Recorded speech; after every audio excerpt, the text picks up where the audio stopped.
Hey everybody, this is Iggy P with the Social Work Tech blog. Today I'm going to be answering a question posed by Nancy J. Smith on her blog asking, what roles can you see, if any, for mobile devices in psychotherapy? Well, I use my iPad in psychotherapy a lot actually. What I do is I actually keep it turned off and closed, or keep it in sleep mode and closed. I usually have my pen and paper and I rest it upon this and I take notes on it like you would a clipboard. And the reason that I do that is because typing out on the iPad is a little distracting, especially since the iPad is not even a year old. It's a novel thing. It would be kind of the same as typing on a laptop in front of your client, which you really don't want to do. I don't think it's kosher to do that. But, you know, with my pen and paper, I'll be talking to my client and listening. And what I'll end up doing is I'll be listening. And if I have an intervention that will serve them, I will go onto my iPad ever so discreetly, and I will pull up an application that I use all the time called Goodreader. And Goodreader is an application I may do a review on. And what it does, it holds... The application holds various types of files, so doc file, PDF file, which is my favorite, movie files if you know how to navigate that.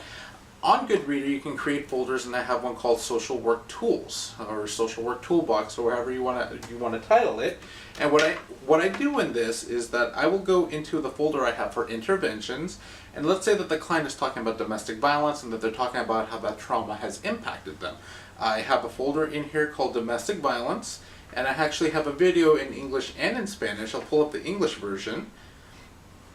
And what this will do is that what I can do with this movie is talk to the client about how trauma affects the brain, and actually sit there with them as the video is playing, and the client is usually blown away with this video in particular because it talks about how trauma affects the brain, how people grow up with the trauma affecting their lives. So that's one instance. And so this is one instance of psychoeducation. As I mentioned, you know, I have various handouts, so I can actually go in here, pull up handouts that I can give my clients to review.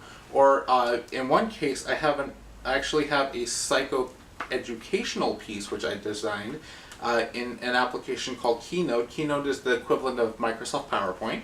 And what I can do in here is I can go in here and I can talk to the client and talk about them. Okay, what's abuse? What does that look like? How would you define it? What are some types of abuse? So this helps me kind of queue up the questions to ask the client and to prompt them, and then you know, helps lead them in discussion so that they understand the topic. So Keynote is another thing that I use, and this is all in this mobile device. I'm big on psychotherapy, and well, I'm big on psychoeducation in psychotherapy. I believe it is empowering as social workers so that we use the tools that we have, and I believe that the iPad is revolutionary as far as being able to carry all your tools, fat stacks of paper, with you. At one time I have my DSM on here if I ever need to consult with it, of course not in session. I have my respite, my have Netflix and various music videos on here that help me as far as trying to relax when things get too overwhelming in practice. So I have a lot of use for my iPad, and I love the heck out of it, and I believe that as a mobile device it will help out a lot of social workers that are inclined to learn how to use it. So I want to thank you all for your time. If you have any questions, please feel free to email me at socialworktechblog@gmail.com. I'm also on Twitter @SWTechblog. And yeah, thank you very much for your time.